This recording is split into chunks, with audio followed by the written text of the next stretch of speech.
Narito tayo ngayon, kasama natin si Mr. Mayo Landicho at may ilang bagay tayo na itatanong tungkol sa kanya. Ano po ang pangalan ninyo? My name is Mayo Landicho. I'm a tattoo artist and a musician. At the same time, I'm based in Vancouver, Canada at Birthmark Tattoos. I'm a health certified and licensed tattoo practitioner or tattoo artist. Okay. Nakita ko po dito, ano po ang relation ninyo kay Madam Wang Od of the well-known sa atin sa Pilipinas? So actually, I had a dream before, and then I finally realized that dream about a girl is Apo Wang Od. So basically, when I tried to reconnect with my roots and tradition through inking or tattooing, the traditional way, the Filipino way, I was able to met her, and then I got tattooed by her 2013 September like this. At the same time, I also tattooed her, and I was able to get the blessing from her to basically continue yung tradition natin and arts and culture.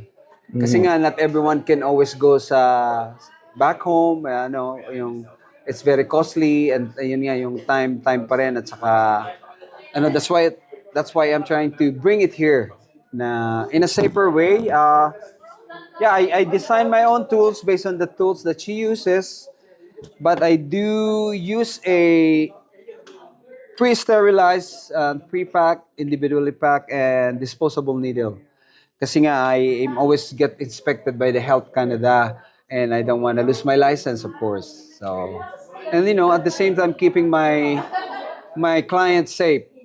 Client safety is always good for me, and it always comes first. Then, at the same time, still doing the traditional way and keeping the traditional tools or form. Ito po bang pagtatato na ganito ay isang traditional na may istorya po ba ito sa atin? Yeah. So it started before the Spaniards came. It's a way of showing your identity, yung family, lineage, which tribe that you came from.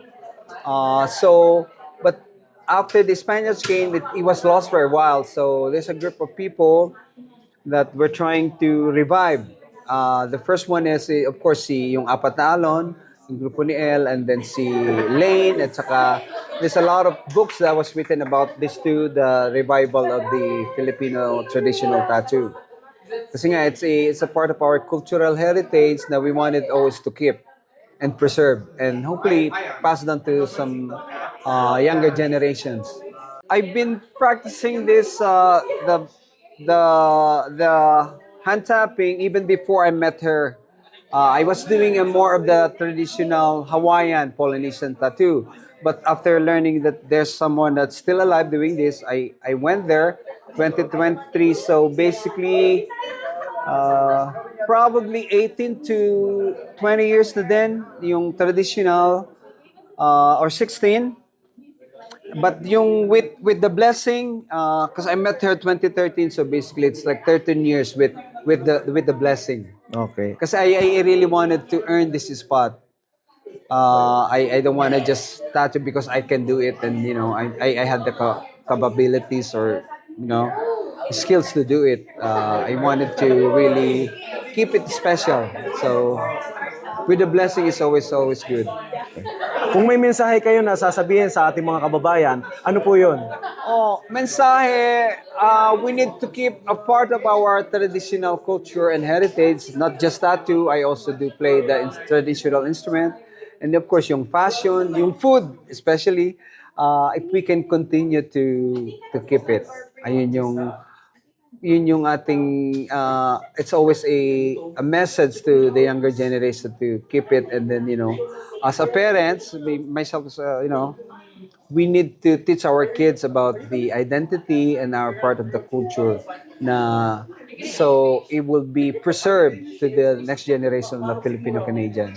Okay, maraming salamat po sa inyo sa mensahe ninyo para sa ating mga younger generation. Yeah. And then, God bless you, Sir Mayo Landicho, and more power to you. Yeah, salamat din, Mr. Pogi ng Canada. So, follow him too, and then I'll share this too.